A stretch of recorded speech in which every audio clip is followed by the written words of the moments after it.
When you're scrolling through the endless sea of skincare gadgets, it's easy to feel a little paralyzed. You've probably wondered whether a dermaplaning tool is worth the hype, whether it will actually give you that smoothest glass look without turning your bathroom into a mini salon, and if the price tag is justified compared to a quick visit to a professional. Those are exactly the questions I asked myself before I decided to spend a weekend testing the Todd Beauty Sonicsmooth Dermaplane razor. Link is in the description if you want to check the product details on Amazon. First off, let me be clear. I'm not a dermatologist, but I've spent a good amount of time trying out Athome Skin Tools microneedling pens, LED masks, and a couple of other facial razors. What I learned is that the real test comes down to three things: how the device fits into a normal morning routine, whether it actually changes the texture of the skin over a few weeks, and if it feels safe enough to keep using without constantly worrying about cuts or irritation. The Sonicsmooth tries to address all three with its sonic vibrations, multiple speed settings, and a set of disposable blades that promise up to 8 weeks of use. The first thing I noticed when I opened the box was how compact the charger is.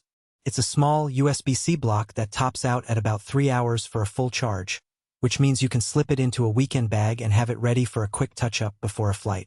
That portability is a genuine plus for anyone who travels a lot or doesn't want a bulky device on the vanity. The unit itself is lightweight, about the size of a handheld electric toothbrush, so you can hold it steady while you glide it across your cheek or the delicate area under your eyebrows.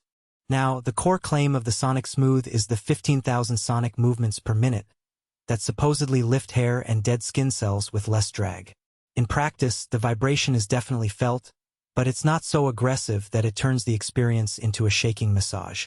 For me, the middle speed setting was the sweet spot.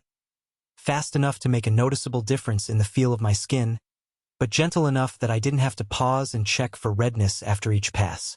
I used it 3 times a week for 3 weeks, always after a clean, dry face, just like the manufacturer's quick start guide suggests. After the first week, the most obvious change was a subtle softness that you can actually feel when you run your fingertips over your jawline. My skin didn't suddenly become luminous overnight, but the texture was smoother, and makeup settled more evenly. By the end of the 3rd week, I could see a modest reduction in those fine peach fuzz hairs that tend to make foundation look a little uneven, especially around the nose and forehead. That's where the 8-week blade supply showed its value. You don't have to worry about resharpening or replacing a blade every few days, which can get pricey with other brands. Who should consider this device? If you're already comfortable with a basic skincare routine cleanser, moisturizer, maybe a serum, and you're looking for a way to enhance that routine without booking a monthly appointment, the Sonicsmooth fits nicely. It works best for people with light to medium hair on the face, because the sonic action can actually lift those finer hairs that a regular razor might miss. It's also a good match for anyone who travels frequently and wants a portable, rechargeable tool that's allowed in carry-on luggage. On the flip side, if you have very sensitive skin, a history of eczema, or you're prone to razor burn, you might want to proceed with caution. While the device's vibration helps reduce friction, the metal blade still makes direct contact with the skin, and a misstep especially near the eye area can cause a small nick. The product does include a 3-year limited warranty, which provides some reassurance, but it doesn't replace a professional consultation if you have a skin condition that could react poorly. A practical weakness that showed up for me was the learning curve around the eyebrows. The razor's head is designed to glide across both the face and the brow line, but because the blade is relatively wide, you have to angle it carefully to avoid pulling the brow hairs. I found that using a mirror and taking slower, shorter strokes gave me a cleaner line, but it does add a few extra seconds to the routine. If you're hoping for a lightning-fast, uniendone process, be prepared for a little extra patience the first few times.